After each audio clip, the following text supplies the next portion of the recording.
Let's doodle around in a new sketchbook. Starting a completely new sketchbook for this video. With graphite pencil, I'm drawing lines that are connected and form different areas. Using watercolors, I will fill these areas. With flat brush, you can use round brush or flat brush. You can use clean pigments or you can mix watercolors. I do both. You can use pigments that you haven't used for a long time, see how they look now, or you can mix new watercolor mixes. Applying so that watercolors don't bleed into each other. I'm leaving 1 millimeter gap between areas so they don't touch each other and don't bleed into each other. Let the sketchbook spread dry completely and moving on to the next page. With graphite pencil, drawing basic shape of the flower. And time to time you need to stay hydrated.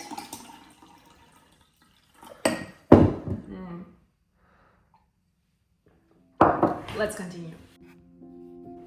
Adding water to flower petal and watercolors. Again, you can choose which pigments you want to use, which mixes you want to use. This is really loose and simple painting.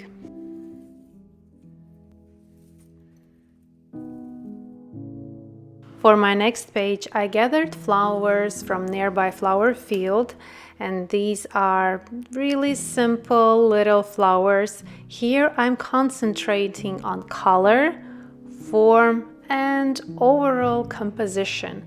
I'm not aiming for realistic results, for perfection, details, mostly looking at how the composition works, applying with brush strokes the whole flower head or a petal or a leaf. This is a really simple doodle of flower composition, and you can do it as a greeting card, as a slow process in your sketchbook. Try it. Maybe you will not get it perfect, loose composition from the first time, but after a few attempts you will see how fun it is, how simple, and the result can be really practical. For the next one, I still have a lot of watercolors on my mixing palette, so I will be using same mixes. No need to wash this or throw it away. Still a lot of pigments, so we will use the same. Now for this page, you can express. Remember, as children, we used to doodle with pencil or with pen while we were, for example, learning during class. We were doodling these different marks on the side of our notebooks. Here you can do the same using brush.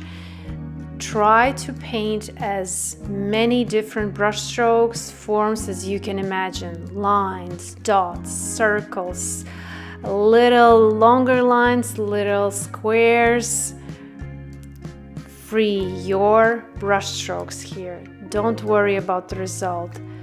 What this is teaching you? Well, it teaches you how you are controlling your brush and watercolors.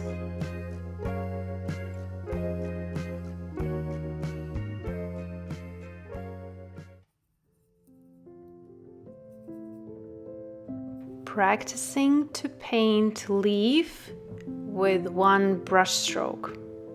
First you touch with the tip of your brush, you drag, you push the brush down, you drag it again and lift brush. Repeat it again, very close to the first one, and you will have a leaf with a vein in the middle.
And now we will add some title to our sketchbook.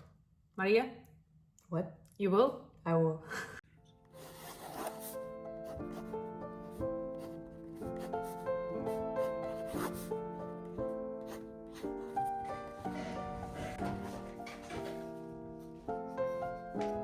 This is so good that student does first with a pencil.